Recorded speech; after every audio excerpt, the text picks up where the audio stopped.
Welcome back, guys. So in our previous video we have talked about types of shutdown. uh, right now we are going to talk about what is a database cluster. Okay, so database cluster is a collection of databases that is managed by a single instance on a server.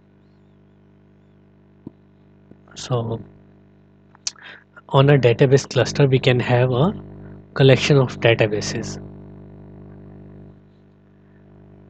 To create a new DB cluster on a server, you can use initdb command. This is a very much important command, and I'll be showing you in our lab, in our next video, which is our lab.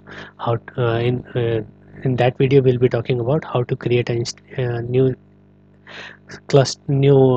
database instance on the same cluster.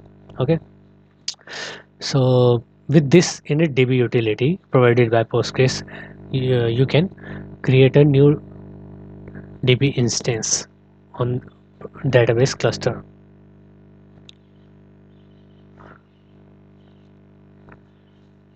By this you first create the data directory, like initdb command. You need to create first the data directory where all your uh, data files will be stored. So first you need to create the data files, the data directory, then you need to use this utility to start your new database instance. To initiate the secondary cluster of Postgres on the same host, you need to start the data directory on another location. Like if there is already one database running in the on your server, that should be on the program files. We'll be seeing that in our video, in our lab. Maybe let me show you here. Okay. Okay. So here, so we have already one of our database on PostgreSQL running in here. So it is in program files PostgreSQL. This is the version of the Postgres 12, and then the data directory. You see all these data directories here.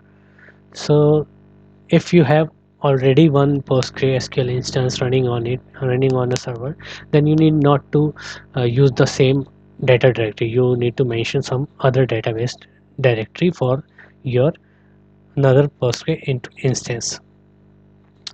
Then you need to update the port on the second cluster, PostgreSQL config, and then you can start. Okay, so there are some commands for this. Start the server, starting another server on the same host. Like if there are two servers of two Postgres server instances, so the second server instance you need to start, you need to mention the data directory of that, and then use start. So the command would be pgctl hyphen capital D, then the location in quotes of the data directory, and then start. To stop it, pg underscore ctl, then hyphen D, capital hyphen D, that is the location of data directory by this. Okay, then location of data second server's data directory, and then stop, and then you can also check the status if that is started, that is running or not. So these are the commands you need to check. Okay, so in our next video I'll be showing you, that is our next video is very important, and I'll be showing you what is our how we start a new database cluster on our system. Okay, so thanks, and I'll be seeing you in my next video. Thank you.